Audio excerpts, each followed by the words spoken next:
Hello అండి, ఈరోజు ఒక బెస్ట్ సోప్ని అయితే మీకు చూపిస్తున్నానండి. మన స్కిన్ వైట్నింగ్, అలాగే టైట్నింగ్, అలాగే బ్రైట్నింగ్కి చాలా యూజ్ అవుతుందన్నమాట. డార్క్ స్పాట్స్, పింపుల్స్ ఇవన్నీ పోయి మనకు మంచి స్కిన్ అయితే మన సొంతం అవుతుందండి. అతి తక్కువ టైంలోనే రిజల్ట్ అనేది మనకు వస్తుందన్నమాట. మరి ఇంకెందుకు ఆలస్యం, అయితే ఎలా తయారు చేయాలో ఒకసారి వీడియోలోకి అయితే వెళ్ళిపోదాము. వీడియోలోకి వెళ్ళే ముందు వీడియోకి ఒక లైక్ అయితే ఇవ్వడం మర్చిపోకండి. అలాగే మన ఛానల్ ఫస్ట్ టైం చూస్తున్నట్లయితే please subscribe my channel also.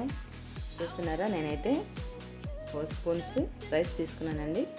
రాత్రి అంతా నానబెట్టాను అనమాట. నానబెట్టేసిన తర్వాత శుభ్రంగా వాష్ చేసేసి కొద్దిసేపు ఎండలో 10 మినిట్స్ ఆరబెట్టాను. రైస్ని అయితే ఫైన్గా పౌడర్ చేసి తర్వాత అలోవీరా కూడా వేసాను అనమాట. ఈ అలోవీరా తర్వాత ఆలు ఉంది కదా, ఆలు కూడా కట్ చేసేసి దాన్ని గ్రైండ్ చేసి స్టెయిన్ చేశాను. చాలా బాగుంటుందండి. అసలు స్కిన్కి అయితే చాలా మంచిదన్నమాట. పొటాటో జ్యూస్ కానీ అలోవెరా జెల్ కానీ, మనం అలోవెరా జెల్ పొటాటో జ్యూస్ అయితే మన స్కిన్కి బాగా యూజ్ అవుతాయండి. మనకుండే డార్క్ స్పాట్స్ అన్నీ పోతాయి అన్నమాట. సో ఎలా మనం ఈ సోప్ బేస్తో మనం సోప్ని ఎలా తయారు చేయాలో ఒకసారి చూసేద్దాం.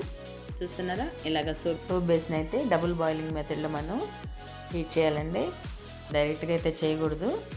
ఇలా హీట్ చేస్తే ఒక 2 or 3 మినిట్స్లో బాగా మెల్ట్ అయిపోతుంది అనమాట. బాగా మెల్ట్ అయిపోయిన తర్వాత మనం రెడీ చేసి పెట్టుకున్నటువంటి రైస్ పౌడర్ని అయితే వేసాను 2 స్పూన్స్. దీన్ని కూడా బాగా మిక్స్ అయిపోవాలి. అందులోనే 1 అవర్ మంది కాదు అనుకోండి, మనకు నచ్చిన సోప్స్ అయితే మనం రెడీ చేసుకోవచ్చు. మనకి ఏ సోప్ కావాలన్నా ఆ సోప్ రెడీ చేసుకోవచ్చు అండి. చూస్తున్నారా, నేనైతే పొటాటో అలోవెరా మిక్స్ చేసిన ఈ లిక్విడ్ అయితే ఇందులో వేస్తున్నాను.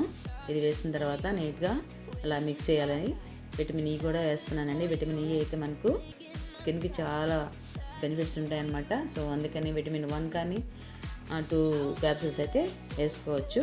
చూసారా, నేనైతే సోప్ బేస్ని కొంచెమే వేసానండి. ఎలా వస్తుందో చూద్దామని. కానీ అయితే నాకు నీట్గా బాగా వచ్చింది. మౌల్స్ని అయితే మీషోలో ఆర్డర్ పెట్టానండి.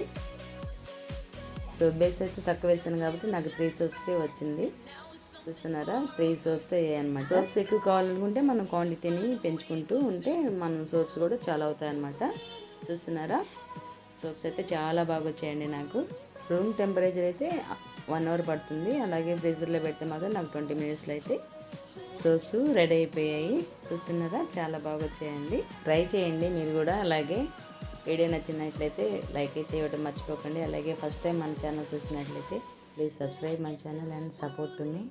Thank you for watching.